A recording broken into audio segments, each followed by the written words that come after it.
Hi viewers, welcome to our channel. ప్రస్తుతం మనతో పాటు సీనియర్ జర్నలిస్ట్ దాము బాలా సార్ నాడు వారితో మాట్లాడు. నమస్కారం సార్.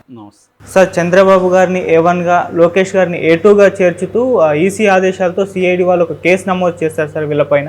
అసలు ఇదేం కేసు, ఎందుకు ఈ విధంగా కేసు నమోదు చేస్తారు సార్ వీళ్ళపైన? యాక్చువల్ మనం చెప్పుకున్నాం, మనం ల్యాండ్ టైటిలింగ్ యాక్ట్ మీద వీళ్ళు దుష్ప్రచారం చేస్తున్నారని, చంద్రబాబు క్యాంపు చేస్తున్నారని, ముఖ్యంగా పిఆర్ కాల్స్, మనకి కాల్స్ వస్తుంటాయి కదా ఫోన్లో, అట్లా కాల్స్ ద్వారా వాళ్ళు దీన్ని మీ భూమిని ఆక్యుపై చేస్తాడు బకాసురుడు, రాక్షసుడు జగన్, ఇలాగ ప్రచారం చేస్తున్నారు. నిజానికి ఈ చట్టం ల్యాండ్ టైటిలింగ్ యాక్ట్ 2019 జూలై 29న అసెంబ్లీలో పాస్ అయినప్పుడు తెలుగుదేశం దాన్ని ఆమోదించింది. తెలుగుదేశం సపోర్ట్ చేస్తూ దాన్ని అక్కడ ఓటేసింది. అట్లాగే అప్పుడు ఇతను మన వైయవల్ కేసు ఒక స్పీచ్ కూడా ఇచ్చాడు. ఆ స్పీచ్ ఇప్పుడు బయటకు వచ్చింది. ఆ స్పీచ్లో అతను క్లియర్గా ఏం చెప్తున్నాడంటే, ఇది మన దేశంలో ఇప్పుడు పెట్టారు కానీ ఆస్ట్రేలియాలో 1858లోనే పెట్టారు. Torrent system of land titling అని అన్నారు దాన్ని అప్పుడు. సో ఇది గతంలో కూడా రాజస్థాన్ అక్కడ కూడా 2016లోనే ట్రై చేశారు కానీ గట్టిగా అమలు చేయలేదు. కర్ణాటకలో కూడా భూమి పేరుతో ఇదే చట్టాన్ని అమలు చేశారు. ఇవన్నీ కూడా వైయవల్ కేసు అప్పుడు మాట్లాడారు. అంటే క్లియర్గా ఈ చట్టాన్ని అప్పుడు సమర్థించి, ఇప్పుడు కావాలని ఎన్నికల ముందు వీళ్ళ దగ్గర ఉన్న ఆయుధాలు ఇవి పనిచేయట్లేదని ఒక జనాల్ని డైవర్ట్ చేసి, జనాల్ని భయభ్రాంతం చేసి, మీ ల్యాండ్ జగన్ ఆక్యుపై చేసేసుకుంటాడు అని ఒక ఇది కలిగించి, దీనికి సంబంధించి రకరకాలుగా కమ్ముకొని మీడియా వాళ్ళ రకరకాల పర్సన్స్ నా ల్యాండ్ పోయిందని, ఈ మధ్య ఇప్పుడే ఇందాక చూసారు రమేష్ అని, మాజీ ఐఏఎస్ ఆఫీసర్ పివి రమేష్, ఆయన ఎవరో కాదు, ఆయన స్కిల్ డెవలప్మెంట్ కేసులో ఉన్నాడు. సో ఆయన ఖచ్చితంగా నేచురల్గా జగన్కి యాంటీగానే ఉంటాడు కాబట్టి ఆయన దగ్గర నా ల్యాండే తీసుకున్నారు. నా ల్యాండ్ తీసుకుంటేనే దిక్కులేదు, మరి ఆయన ల్యాండ్ తీసుకుంటే ఎందుకు హైకోర్టుకి వెళ్ళలేదు ఆయన అర్థం కాదు. అంటే ఇలాగా ఇప్పుడు మా ల్యాండ్ కూడా 2 సార్లు కూల్చారు, మా ల్యాండ్ ఎవరు తీసుకోలేదే, అట్లా నాకు తెలిసిన వాళ్ళ ల్యాండ్ ఎవరు తీసుకోలేదు. మరి అంటే ఇట్లా ఏంటంటే ఆ ల్యాండ్ పర్టికులర్స్ తెలియకుండా, ఇప్పుడు ఫర్ ఎగ్జాంపుల్ మా ఊర్లో ల్యాండ్స్ అన్నీ కూడా మెజారిటీ ల్యాండ్స్కి రిజిస్ట్రేషన్స్ లేవు. అప్పట్లో ఫర్ ఎగ్జాంపుల్ మా ఫాదర్ సర్పంచ్గా ఉండేవాళ్ళు. ఆయన ఏం చేశారు, ఎవరైనా ల్యాండ్ కొనాలనుకుంటే అగ్రిమెంట్లు చేసుకోవడం నోటిమాటిగా వ్యవహారం ఉండిపోయేది, రిజిస్ట్రేషన్స్ లేవు ఆ కాలం. ఓకే. సో ఇప్పుడు మనం వెళ్ళి మాకు దీని మీద పట్టా పాస్బుక్ ఇవ్వండి అంటే, సహజంగా రిజిస్ట్రేషన్ లేదు కదా, మీకు ఎవరు అమ్మారో వాళ్ళని తీసుకొచ్చి రిజిస్ట్రేషన్ చేసుకోండి ఇస్తామంటారు వాళ్ళు. అది ఇప్పుడు ఆ ప్రొసీజర్ని ఫాలో కావాలి. అది కాకుండా ఇప్పుడు ఏం చేస్తున్నారంటే, వీళ్ళ అధీనంలో 20 ఏళ్ళుగా ఉందని తేలితే అన్నీ చూసి రిజిస్ట్రేషన్ లేకపోయినా ఇవ్వండి అన్న ఇది రాబోతుంది. అందుకనే సర్వేలు చేస్తున్నారు. ముందుగా 100 ఏళ్ళు అయింది సర్వేలు చేస్తున్నారు. సో ఇది క్లియర్గా ఉంది. ఇప్పటివరకు ఏమి ఇబ్బందులు లేవు. ఇప్పుడు సడన్గా ఎన్నికల ముందు ఈ ఇష్యూని తేవడంలో ఉద్దేశం ఏంటంటే, ఇది ఖచ్చితంగా ఒక వ్యూహం, చంద్రబాబు వ్యూహం కనిపిస్తుంది. పైగా ఇదేంది, నీతి ఆయోగ్ తీసుకొచ్చిన 2019లో 300 పేజీల డాక్యుమెంట్ నెట్లో ఉంది, నీతి ఆయోగ్ తీసుకొచ్చింది.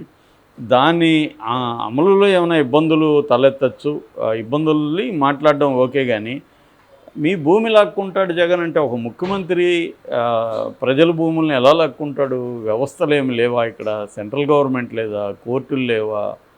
ఒక విచిత్రమైన ఆర్గ్యుమెంట్ని వీళ్ళు బలంగా జనాలకి తీసుకెళ్తున్నారు.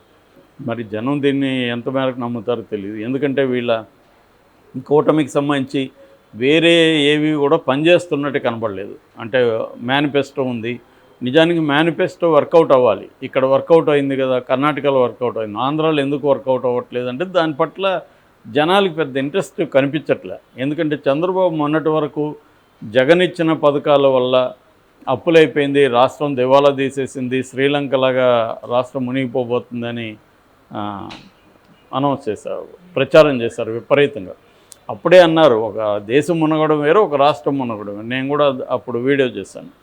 ఎందుకంటే రాష్ట్రం అనేది ఏమీ దానికి ఒక స్వతంత్ర ప్రతిపత్తి ఉండదు. అది కేంద్రం కంట్రోల్లో ఉంటుంది. అనేక కేంద్ర పథకాలు అమల్లో ఉంటుంది. కేంద్ర నిఘా వ్యవస్థలు ఉంటాయి, కంట్రోల్ సిస్టమ్స్ ఉంటాయి, నీతి ఆయోగ్ ఆడిటింగ్ సిస్టమ్ ఉంటుంది. ఇవన్నీ పెట్టుకొని ఉండాలి. రెండోది మనకేమన్నా జిఎస్డిపి అంటే గ్రాస్ స్టేట్ డెమోక్రాట్ పడిపోయిందా, తలసరి ఆదాయం పడిపోయిందా, ఏమి ద్రవ్యోల్బణం ఏమన్నా ఈ రాష్ట్రంలో సపరేట్గా విపరీతంగా పెరిగిపోయిందా, ఏమి ఇండికేషన్స్ ఉన్నాయని అయిపోతుందని చెప్తారు. ఏమీ లేకుండా ఒక గ్రాండ్ నెరేటివ్ని జనాల్లోకి వదలడం, అది గతంలో పనిచేసేది. ఈనాడు కంట్రోల్లో మొత్తం మీడియా ఉన్నప్పుడు, ఇవేవి లేనప్పుడు జనం నమ్మారు అప్పట్లో. ఓకే, అదే టెక్నిక్ని ఫాలో అయ్యి ఫెయిల్ అవుతున్నా కూడా వాళ్ళ దగ్గర ఇంకా ఏమీ ఆయుధాలు లేకుండా ఇదే టెక్నిక్ని ఉపయోగిస్తున్నారు. సో దీనివల్ల ఇప్పుడు జనంలో ఏమైందంటే మొన్నటి వరకు అది నమ్మి అలా ప్రచారం చేసి ఇప్పుడు దానికంటే నేను డబ్బులు ఇస్తాను అంటే జనాలకి ఇప్పుడు శ్రీలంక అయిపోదా? జగన్ ఇచ్చే పథకాలకే 70,000 కోట్ల పైన సంవత్సరానికి అవుతే ఈయన ఇచ్చేదానికి 1,50,000 కోట్లు అయితే ఎక్కడి నుంచి వస్తుంది అనేది ఇప్పుడు జనాలకి ఇదైంది. జగన్ ఏమో ఒక పక్క నేను ఆయన ఇచ్చాడని నేను పోటీపడి హామీలు ఇవ్వను, ఈ బడ్జెట్ ఇది, ఈ బడ్జెట్లో నేను ఇంతవరకే చేయగలను, చిన్న చిన్నవి పెంచగలను, ఆయన ఇవ్వడం మాత్రం ఇవ్వలేడు, ఆయన ఖచ్చితంగా ఇవ్వడానికి ఆయన హామీలు ఇవ్వట్లేదు అని చెప్తున్నాడు. ఆల్రెడీ జనం ఆ విషయం మీద వెళితే జనం ఏదో ఒక నిర్ణయం తీసుకుంటారు. అంటే ఎవరిని నమ్ముతున్నారు, జగన్ ఇచ్చేవే చాలనుకుంటారా, లేకపోతే చంద్రబాబు ఇచ్చేదానికి ఆశపడతారా అనేది తెలుస్తుంది. కానీ ఆ జనాల్లో రియాక్షన్ రావట్లేదు. దాంతో వీళ్ళు దీన్ని ఒక భూతంలాగా చూపించి దీని మీద డిపెండ్ అవుదాం అనుకున్నట్టుగా తెలుస్తుంది. ఎటువంటి వ్యూహాలకు పడతారనేది కూడా మనకు తెలియదు. కాబట్టి చంద్రబాబు వ్యూహం పనిచేస్తుందా లేదా అనేది తెలియదు. ఏదేమైనా దీని మీద ఎన్నికల కమిషన్ సిఐడి ఆదేశించింది, సిఐడి విచారణకు. సో ఎన్నికల కమిషన్ ఆదేశించింది కాబట్టి సిఐడి రంగంలోకి దిగింది. దీంట్లో ప్రధానంగా తెలుగుదేశం వాళ్ళు అప్సెల్గా చేస్తున్నారు కాబట్టి, సో తెలుగుదేశానికి సంబంధించిన అఫీషియల్గా ఎవరైతే హెడ్స్ ఉన్నారో చంద్రబాబు అండ్ లోకేష్, చంద్రబాబు A1గా లోకేష్ A2గా పెట్టారు. నిన్న కాదు ఈరోజు యువకాలంలో మాట్లాడుతూ లోకేష్ మీరు సిఐడి కాకపోతే సిబిఐ పెట్టుకోండి అని జగన్ని ఛాలెంజ్ చేస్తున్నాడు. నిజానికి జగన్ కాదు కదా సిఐడి పెట్టింది, ఇది ఎన్నికల కమిషను.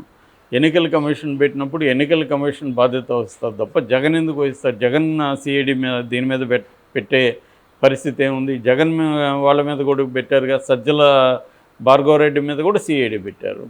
సో ఎన్నికల కమిషన్ అనేది ఈ పని చేసింది. ఎందుకంటే దీని మీద ఇది నీతి ఆయోగ్ది, సెంట్రల్ గవర్నమెంటే రాష్ట్రాలకి దీన్ని రికమెండ్ చేసింది. దాదాపు 12 రాష్ట్రాలు దీన్ని అమలు చేసే కార్యక్రమాల్లోకి వెళ్తున్నాయి. ఇలాంటి సిచ్యువేషన్లో ఎందుకంటే ల్యాండ్స్కి సంబంధించి ఇప్పుడు ఒక కన్ఫ్యూజన్ ఉంది. ఆల్రెడీ 33 రికార్డులు, రకరకాల రికార్డులు ఉన్నాయి, 11 రిజిస్టర్లు ఉన్నాయి. వీటన్నిటినీ ఒక యూనిఫైడ్గా తీసుకురావాల్సిన అవసరం ఉంది. ప్రకారం 30% పాపులేషన్కి, ఓల్డ్ పాపులేషన్కి ల్యాండ్ రికార్డ్స్ లేవు, టైటిల్స్ లేవు. సో అందుకని టైటిలింగ్ తీసుకొచ్చి కన్క్లూజివ్ టైటిల్ అంటారు దాన్ని, ఒక కన్క్లూజివ్ టైటిల్ ఇప్పిద్దామన్న ఆలోచన కనిపిస్తుందన్నమాట. సో దీని మీద వీళ్ళు ప్రచారం మొదలుపెట్టారు. ఈ ప్రచారాన్ని ఎదుర్కోవడానికి వైసీపీ రకరకాల పద్ధతులు చేస్తుంది. మరి ఎవరి వ్యూహం ప్రజలు నమ్ముతారు? ప్రజలు నిజంగానే మన ల్యాండ్ జగన్ ఆక్యుపై చేసుకుంటారు నమ్మి ఓడిస్తారా అనేది చూడాలి మనం. Okay sir, thank you so much sir.